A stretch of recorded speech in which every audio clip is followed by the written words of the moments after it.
وقد يكون الفيديو ده ظهر لك علشان تفوق من الغفله اللي انت كنت فيها او من الخطوه الغلط اللي انت كنت هتبداها. طب انما كابتن، لما تيجي تشوف صوره ولا فيديو لاي حد متصور جنب راك وشغال ما بقالوش شهرين وماسك لابتوب وعامل نفسه بيعمل كده، اوعى تفتكره شاطر ولا ناجح ولا زفت. وبقول لك بقى ليه الكلام ده؟ لان انا واحد من ضحايا هذه الفكره.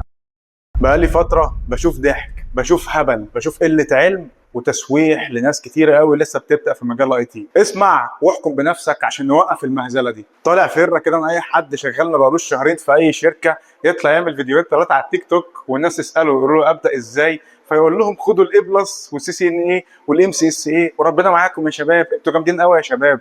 احنا هنهزر يا ابني؟ قبل ما نحكم هو صح ولا غلط، تعال نفكر وبالعقل. شاب لسه متخرج من كليه ايا كانت ايه، هندسه او غيره، عايز تفهمني ان اي شركه هتعينك هتروح على طول من اول يوم او على طول من اول شهر هتفتح الداتا سنتر وتشوف السويتشات تقعد تبرمج فيهم، هتفتح الويندوز سيرفر وتقعد تغير فيه؟ مستحيل. بجانب ان مهما خدت خبره او خدت كورسات في بدايتك مستحيل تبقى زي الشغل الواقعي او الشغل العملي مهما عملت ومهما افتكست. فالشركه المحترمه ما بتشغلش حد لسه جاي جديد نتورك انجينير او سيستم انجينير او حد يقدر يمسك السويتشات ويلعب في الكونفيجريشن بتاع شركه كامله، او حد يمسك الويندوز سيرفر ويلعب في اليو يوز واليوزرات والجروبات والبرميشنز والبوليسيز بتاعت شركه كامله.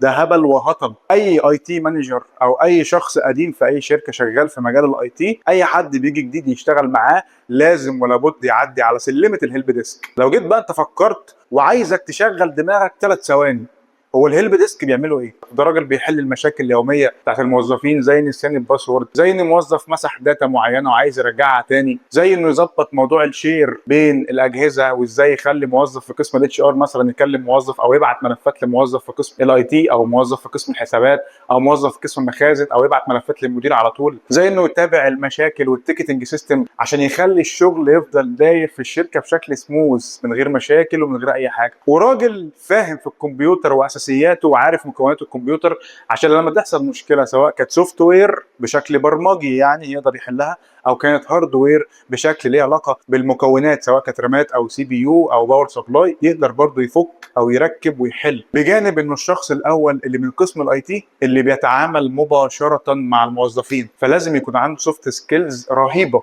مش سوفت سكيلز عاليه، لانه كل يوم بيشوف شخصيات مختلفه وكل يوم المفروض يهندل الموظفين او العملاء دول بطريقه ما بحيث انه يحل المشكله وفي نفس الوقت يحاول يمتص غضب العملاء او غضب الموظفين علشان يقدر يحلها بالشكل الصحيح ويمشي عجله الشغل بالاسلوب الصحيح. ده غير انه اهم شخص في قسم الاي تي، لانه ببساطه هو اللي حتى بيديليفر او هو اللي بيوصل المشاكل الكبيره اللي هو مش هيقدر يحلها للناس بتوع النتورك او الناس بتوع السيستم او الناس بتوع الكلاود او الناس بتوع السايبر سيكيورتي وهكذا. فلازم يكون عنده درايه بكل الاساسيات دي كلها. بالعقل بقى دلوقتي واحده واحده، لو انت في شركه محترمه وفي مهندسين نتورك وفي مهندسين سيستم وفي مهندسين مثلا كلاود، في مهندسين سايبر سيكيورتي، وفي ناس بتوع هيلب ديسك شغالين فعلا شغلانته، عايز تفهمني ان الهيلب ديسك هيشوف السويتشات، هيعمل كونفيجريشن على السويتشات، هيعرف اصلا حتى مكان الداتا سنتر فين؟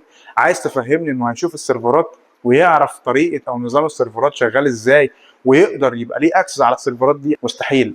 عشان كده في البدايه اي شخص لسه بيبدا ولسه بيشتغل ولسه متخرج من كليه او مخلص جيش وعايز يبدا وبيقول بسم الله الرحمن الرحيم، لازم ولا بد وعافيه هيعدي على الهيلب ديسك وهيقعد له حبه حلوين انت ودماغك وانت وطاقتك وانت والمذاكره بتاعتك.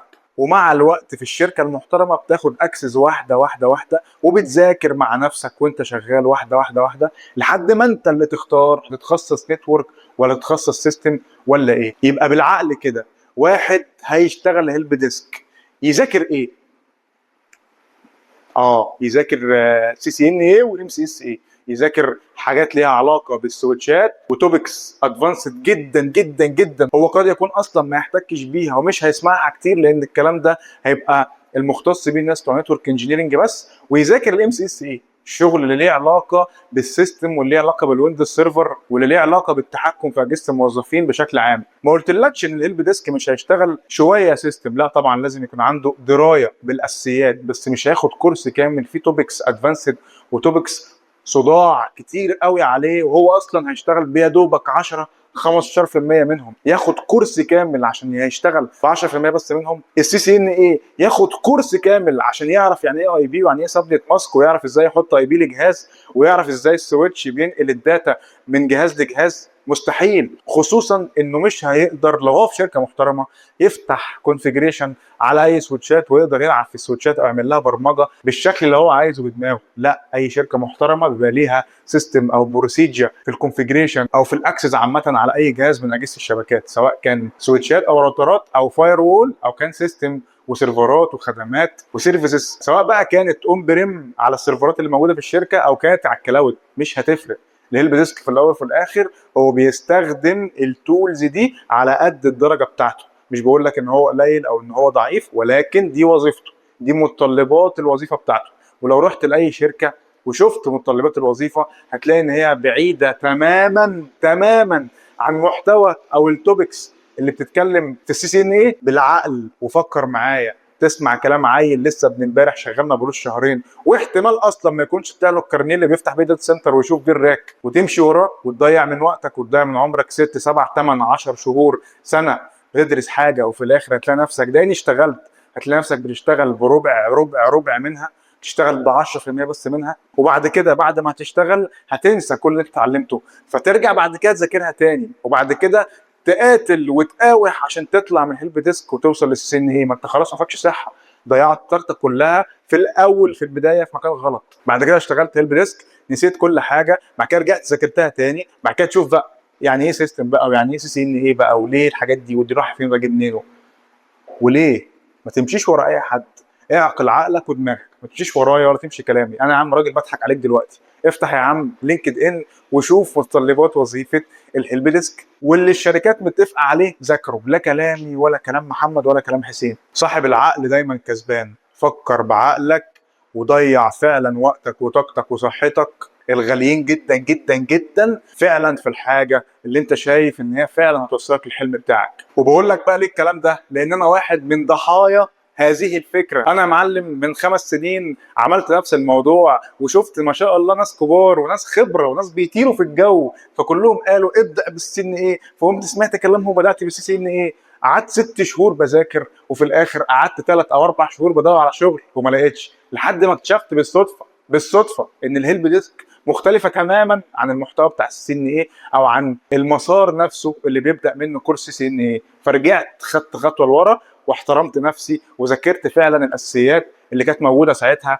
في كورس الاي بلس والان بلس، وخدت كمان لحظه كده او لمحه صغيره في كورس الاس بلس اللي بيتكلم عن السكيورتي. فانا مش بقول لك الكلام ده كده وخلاص، انا بقول لك من واقع الالم اللي انا شفته ومن واقع الالم اللي انا عشته. وعشان كده كرست من حياتي فتره كبيره علشان اعمل دبلومه اسمها الهيلب ديسك اللي فيها كل الاساسيات، سيت كمبيوتر والشبكات والسكيورتي، وكمان بقى اشهر المشاكل اللي هتقابلها كل يوم لو انت شغال هيلب ديسك، عشان تاخدها تخلصها تشتغل هيلب ديسك بعد كده مع نفسك في خلال 6 شهور او في خلال سنه من وانت شغال هيلب ديسك. تقرر مع نفسك هتختار انهي مسار، سواء كان نتورك او سيستم او سكيورتي او كلاود او ايا كان. وبرده كالعاده انا الكلام ده مش بقوله لك من فراغ، الحمد لله الدبلومه غيرت حياه ناس كتيره قوي بعد ما اخدوها، ودلوقتي احنا بنتكلم شغالين في اكبر الشركات سواء في مصر او في السعوديه او الامارات. فسواء كان معاك القدره الماديه او معاكش القدره الماديه، سرش بنفسك واعرف متطلبات وظيفه الهيلب ديسك ايه، وفعلا هي دي الحاجات اللي تذاكرها.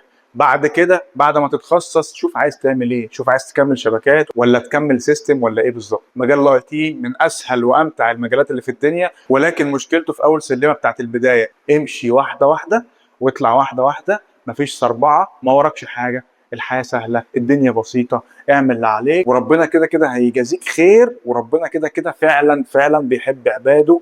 وقد يكون الفيديو ده ظهر لك علشان تفوق من الغفله اللي انت كنت فيها او من الخطوه الغلط اللي انت كنت هتبداها. ربنا معاك ويوفقك، ما تنساش تصلي على النبي. اشوفك على خير، السلام عليكم.